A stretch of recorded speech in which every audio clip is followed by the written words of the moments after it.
Welcome back to MTK Outdoors. That stands for Mitchell, Trevor, and Casey Outdoors. Casey just cracked a Sprite. Ready.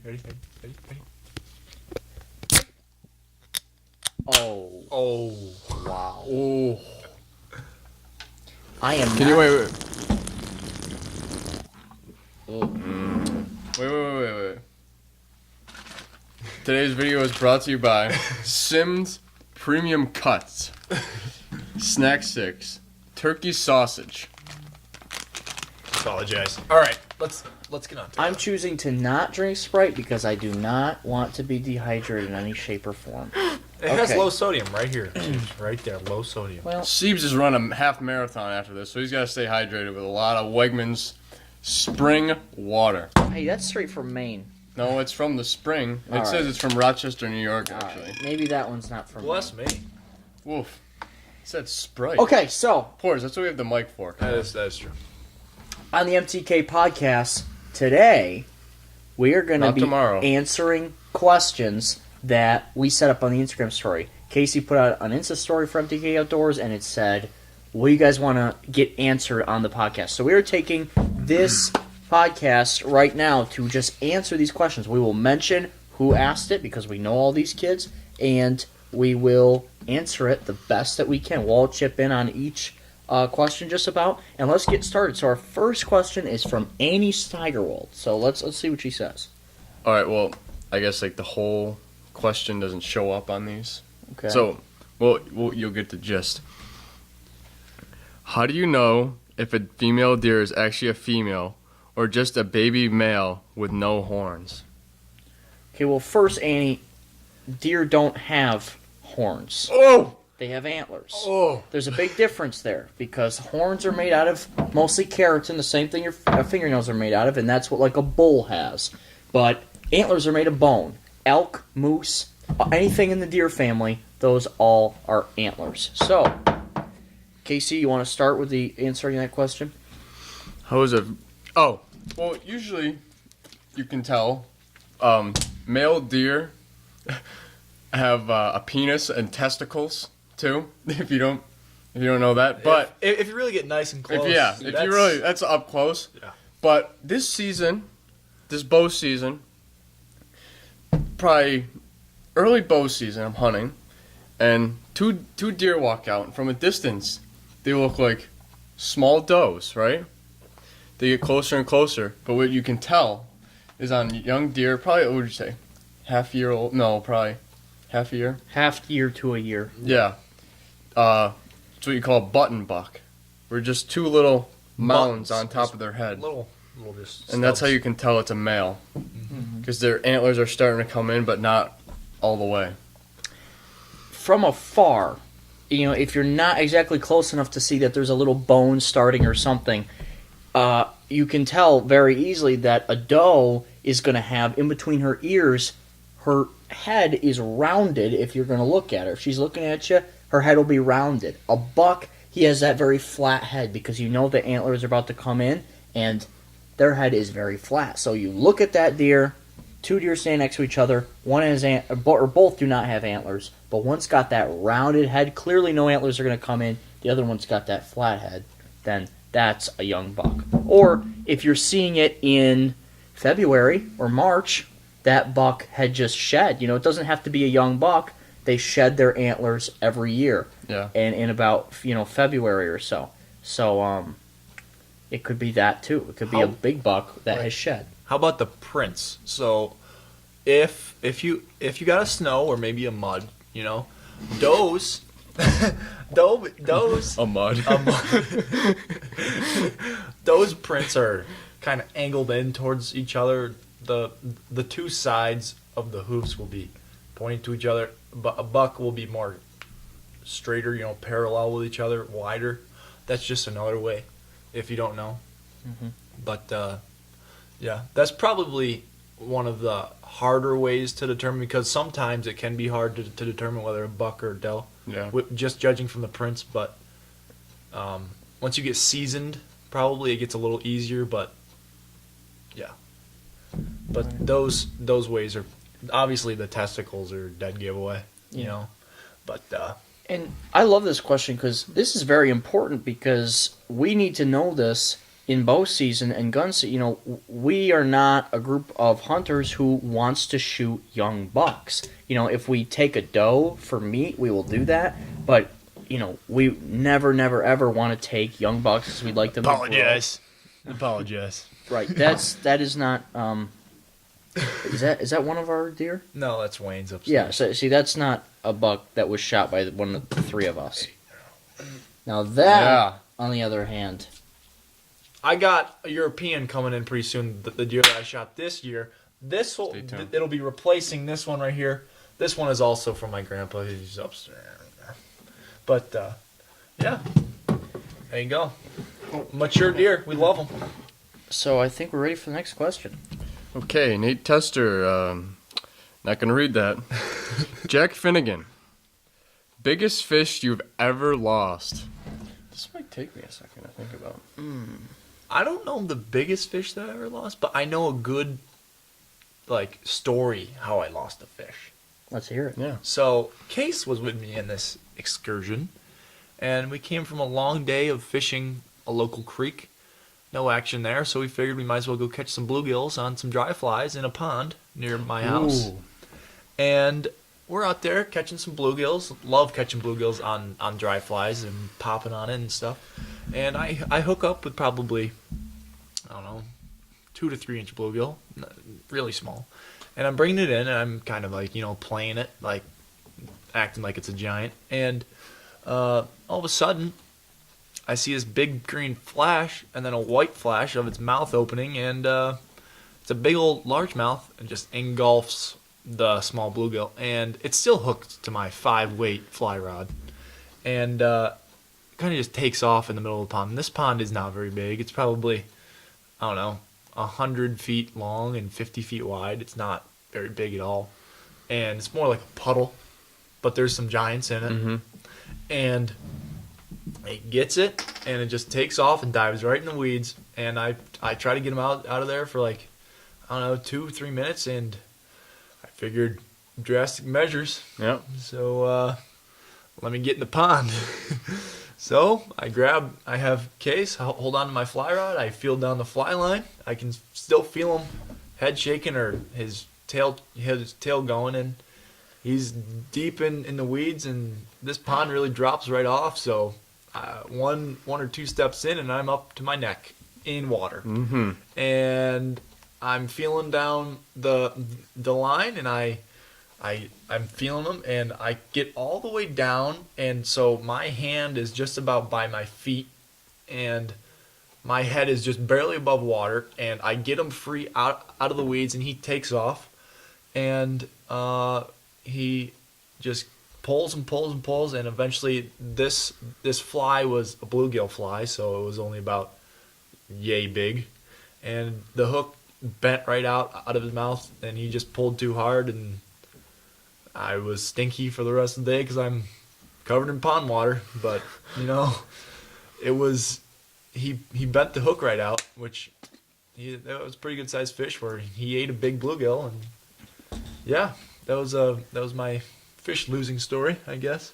Biggest fish I've ever lost was in Panther Lake, and it's one of those mysteries because I had no idea what it was, but I had a good guess of what it was. I have personally seen tiger muskie in Panther Lake, and I've been going after those for a long time, but they're just like regular muskie. They're a very difficult fish to catch, and I have not got one there yet. But one time I was fishing in Panther Lake for deep water bass because it was a hot day, and I had a big lure. It was an artificial worm that was, a big artificial worm. Was it a Guggenbaits Mondo worm? It was not a Guggenbaits Mondo worm. Guggenbaits had not come out yet when this happened. This was a couple summers ago. But anyways, I'm literally vertical jigging this giant artificial worm. And I've caught bass deep water in this lake like that.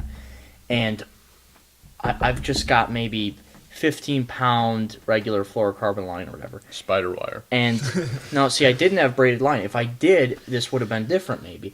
But I hit this fish, and it goes over. I'm like, he huge fish. This is a 5-pound largemouth. This is whatever. But my knots are good, and the fact that I was fighting it for about 4 or 5 seconds, and then the line snaps. That could have been a 42-inch tiger muskie. There's no doubt in my mind they're in that lake, and I think he grabbed it. And I wish that I had a different setup, maybe a little metal leader, maybe a little braid, and I would have brought that fish in. But he cut that line with his teeth, and that's the biggest fish. I never saw him, but biggest fish I ever lost. Oh, I do like a muskie every once in a while. Apologize. Okay, so biggest fish I ever lost. Probably. Well, I don't know. Biggest fish, or I'll do the most recent one.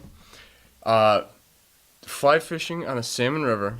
Probably. I can't remember when this was. It was in it might have been around November time frame, and swinging flies for steelhead, and we're swinging them, and we weren't even out there half hour or an hour or so. I got hooked up, and I've been steelhead fishing before and lost some small steelhead, and this one was not small. I don't think I even got time to tell you guys this story. No, you haven't told us this. So this is when my dad and we went on a guided drift boat trip down the Salmon River, and so I'm hooked up with this fish, and as soon as I hook it, it's just a zzz, peeling line, jumping out of the air, and it's a nice steelhead. It's probably about that big, I don't know, a good sized steelhead, and she was just ripping and ripping, dark with purple and pink. Oh, beautiful fish, jumping out of the water. She probably runs for about 100 yards or so downriver, and she's still tugging. I'm trying to get into some slack water and catch up to her a little bit, and then she got the right angle and right in the current, and she just popped right off. It was disappointing. Didn't hook one fish. I hooked one fish later in the day, but it was a half dead salmon. But apologize. And that was that. So. Yeah, that current will kill you. Yeah, it will kill you. It will kill you. It's pretty strong. Figurative and literally. Yep. Okay. So we're gonna do Anthony Graneri's comment or question. What's your favorite time of year to fish? Well, I know you guys. Actually, it depends, honestly. Right about now, I'm looking forward to the hard water. Yeah, me too. But that's my favorite type of fishing. But yeah, favorite time to fish. I love the summer. Yeah, I like the summer too. You want to go off on summer first, or? Summer is just when I get to fish a top water and frogs and the fish are active and top water. Love top water. And can't get any more exciting than that, top water. My favorite time to fish would be that break right from spring to summer, that transition, because you're getting really, really active fish, but the weeds have not just blown out the lakes yet. Like if you notice a good lake like Cazenovia, try go fishing Cazenovia in places you usually in August, like early August or so. It's awful. You can barely find holes. I mean, to get them, it is just weed infested. So that progression of the summer just gets more and more and more weeds. I love weeds, but sometimes they're too much. And so that transition between spring and summer, so I'm talking like May, early June, that area is my favorite time to be fishing. Isn't that considered spring? Well, actually, yeah, maybe June is summer. I consider June is the first month of summer. That's a good point. Weeds in the summer, they kill my mood because if I'm trying to fish a rip bait and I'm trying to rip it through weeds, that's a good technique. But every now and again, you'll catch a big clump of weeds, and yeah, that'll do it. Mm-hmm. So for me, I really do like my hard water fishing. I do like my summer fishing, but where I am fishing sandy pond most of the time, there's a lot of weeds, and it gets real hot, and it's shallow, and once you get into the hot dog days of summer, the fishing's not as good. So, for me, I like springtime fishing. This is when all the fish are getting ready to spawn. All the fish are fat, and there's a lot of opportunities that are presented, especially with all these spawning fish. You catch big fish if you go for brook trout. Oh wait, no, apologize. Brook trout are gonna fall. What am I saying? Okay, that's cut. We're cutting that. No, we're not. Okay. But we're good. Big brown trout on Lake Ontario. They come up shallow in the spring, and crappies. A lot of crappies caught in the spring. Bass, pike like to come in shallow in the spring. Perch, and all these fish are coming in. When they come shallow, they're coming to spawn. Walleyes, big walleyes. Walter. And there's no weeds either. So you're catching these fish, and you're not getting caught up on weeds, having to worry about weeds, and you know, nobody likes weeds. The one thing, you know, obviously Casey, he loves the spring. It's a great time to fish. But if you are going to go fish the spring, just remember that when they are spawning, there's a lot of bass and a lot of different fish that are protecting beds of eggs down in the sand. So just an ethics thing, and if you kind of, it's just caring about the fish you're catching is, you know, they're guarding their eggs. The male is down, the male largemouth is down there, and he's defending from pumpkin seed and bluegill trying to eat his eggs. So if you catch a big bass, that could be a bass that's guarding a nest. You got to let him go. You know, take a picture, but get him right back down in there so he can do his job. You want to put them back on their bed. And I'll see people, and like, you know, those jerks out on the water. They'll go out there, they'll see a bass on the bed that they can't catch, and they'll start trying to snag them. Like, have you ever seen that? Mm-hmm. Guys, that's not right. But that's beside the point. That wasn't the question. All right. Max Parker asks, what's your PB/LMB? We'll say where, too. Okay. Who's first? So mine was caught probably 2 years ago, but this was in the fall. This was around the September time frame. Some of the weeds were starting to go down on Sandy Pond, and there were a lot of mats. Like I don't know, what would you describe a mat? Not a grass mat, but just a thick mat that was outgoing weeds, maybe. Yeah, it was kind of more like, I don't know. Well, many of you might not know what a poplar tree is, but it was similar to like if you've seen the poplar seeds fall off the poplar trees, they get in the water. It's kind of like those, and it just got real thick and turned into a mat. But I'm rambling here. So I was tossing out a frog, reeling it back, boom, blow up. Set the hook. Oh, missed him. Go out again. Another blow up, another miss. Throw it again. Another blow up, another miss. My heart's racing. This is the biggest fish up to this point that I've probably ever had a chance at catching. And all 3 times that he's blown up, he's missed it. So there's about like a hole in the mat now, like this big around, where he keeps blowing up. And I throw it there one more time, reeling it in. Boom! He comes out of the water, grabs the frog, goes back down. I let him eat it, yanked him.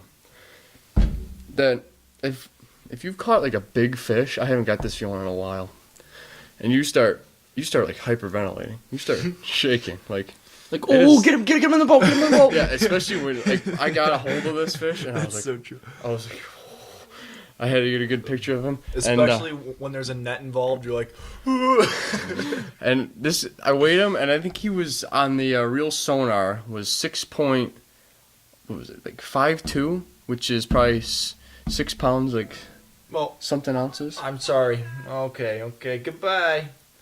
Okay, my fault. Apologize. How much did it weigh? Probably 6.5. Probably. On the real sonar. So I don't know how much that is in ounces. On the real sonar.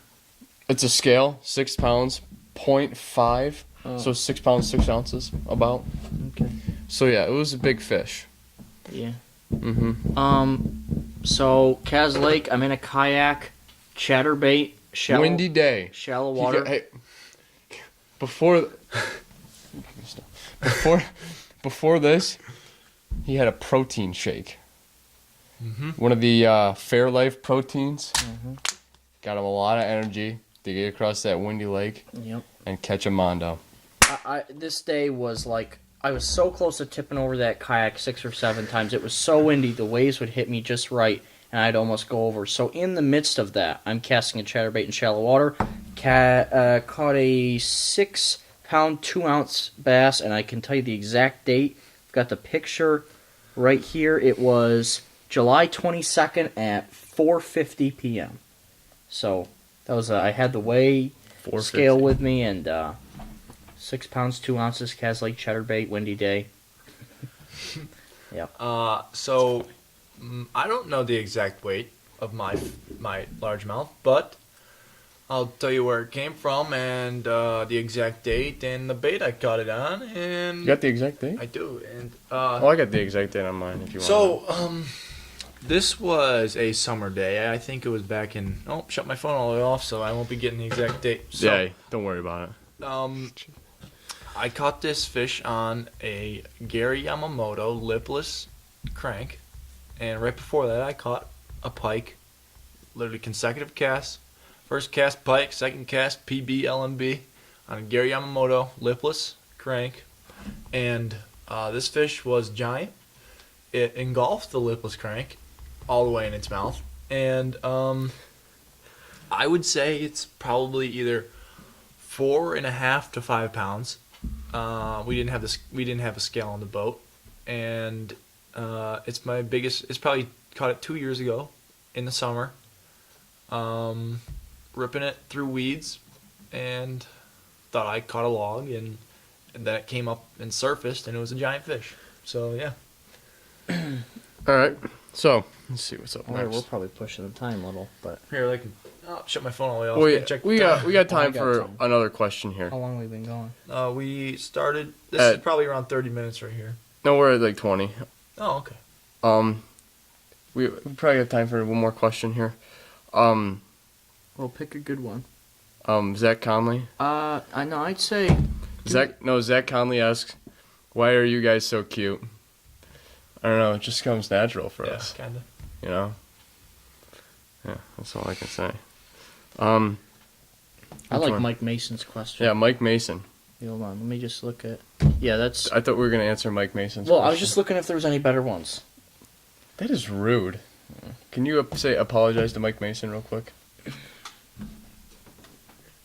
Apologize. All right, Mike Mason. Favorite animal to hunt. Who wants to go first? Okay, save the best. Okay, I can't do it like you. Best. for last.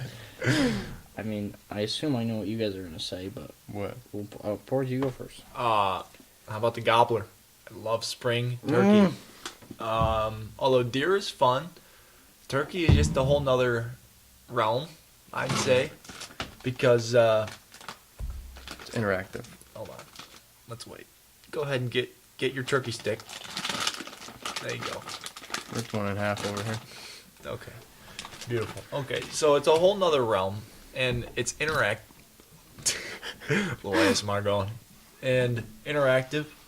You get set up against a tree, and I don't know, about 5:30, 6 o'clock, you hear your first gobble, bird coming off the roost, and it just gets your blood pumping. You got It chills. You got chills when it's like the sun's just coming up, and you hear the like coming down. Oh, I think I know why you said turkey over deer, because you shot some nice deer. But the reason you said turkey, I'm just making a guess here. But this is the way it is for me, is I like turkey hunting better than deer hunting too, because if you have a really good turkey spot and a really good deer spot, the difference is, like, really good turkey spot, you're gonna have action, you know? But even if you're in a really good deer spot, some days there's just, like, not a sound in the woods, you know? Like, it's just empty, and you do not see deer. But if you have a good turkey spot, you're always going to have some sort of response or You're gonna hear a gobble. yeah, you're Oh, gonna yeah. you're gonna hear them. Especially You're gonna spring. see them usually. But yeah, so spring turkeys. What about you?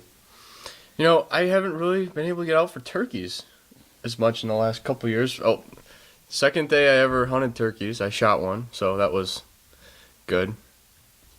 But as of late, I don't know what I would say. I've been doing more deer hunting lately because I was free a lot during the bow season. So Bow season has grown on me so much. I love that. Well, that might be another because topic. I not the biggest fan of gun season. I mean, I thought you were giving me a I look. agree with you. No, I agree. 'Cause it's cold and all the deer are running around and Yeah. But bow season, I'm hunting a ground blind, and I'm right there with the deer. Like the furthest shot I would get is 20 yards, and they're all. I had some of the coolest interactions. I had 2 buttons walk within 5 yards of my blind. I probably could have reached out and petted them. I had a nice 6-pointer walk within 10 yards of me and look me straight in the eyes. And I got a nice mature doe this year, 15 yards, real close. And I think just like hunting with a bow is so, it's more like hands-on, I feel. Right. You lose that connection when it Yeah. comes to gun season. I mean, you're still hunting deer and it's still majestic and amazing, but bow season you are up close and personal. You're looking at the eyes of that deer at 15 yards. Gun season, he's you booted him and he's way off, like 100 yards away, and you're trying to get a shot through trees. It's just a lot different, and we're all more fans of the bow season as the majority of whitetail hunters in the United States, or I should say in North America, because Right. get a lot of bucks in Canada too. But so is it my turn? Yes, it is. Yes, it is. What do you think? The both of us went, no, it's Bud's turn. Wayne. All right. Well, me. See, Here we go. I have a sickness. I have a disease. I'm drinking a soda. I don't want to come out of my mouth, my nose. I have a disease. I have a condition. I have a disorder. He needs to eat or else he faints. We just went over this. Okay, He'll no. pass out if he doesn't No. eat. No. My favorite type of hunting has haunted me because Coyote? don't say it.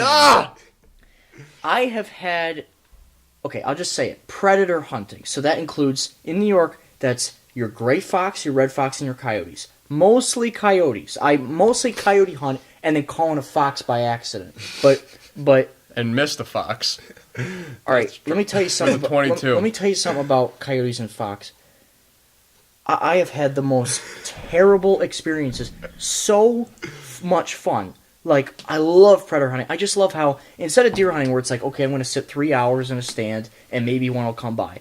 With predator hunting, it's either they're there or they're not. You go in, you make a 30, 40-minute stand, you call a little bit, you wait a little bit, you call a little bit, and then you get out of there. You make predator stands. So you'll make 4 or 5, well, it depends on, the type of predator hunting you are, but I've made 3 or 4 stands in a morning or in an evening or in a night. So you go to different properties and hit it. So you can hunt at any time of the night with your spotlights that they Or can't early see. morning, too, right? Or early morning. It's all 24 hours. You can hunt. I mean, on the best predators. times. Completely depends on where you are, but yes, so you're right. Early morning is most of the time. But yeah, I mean, I love predator hunting. They are so difficult to hit. I mean, it's much easier for me to hit a grouse that just disappears and I can hit him. But the way that a coyote and a fox moves, it's just like, run, stop for like a second, and then you're on him, and then he runs again, and then you're on him, and then he runs again. They are they're dogs, man. I mean, They're dogs. They're canines, and they're smart, and they haunt People me. do shoot their dogs. I have called in. Let me tell you something.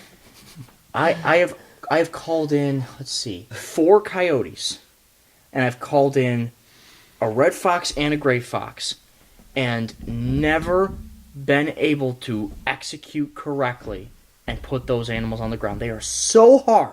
He's an amateur, is what he's saying. Pretty much. All right, well, I think that's about all the time we have on this podcast. I think this is about, 45? I don't know. Maybe I have no clue how 20 long something this ish. is. We went way 30? over with the plan. We did. Yeah, way but- over the plan. Thanks for watching. Stay tuned for more here on MTK Outdoors. MTK.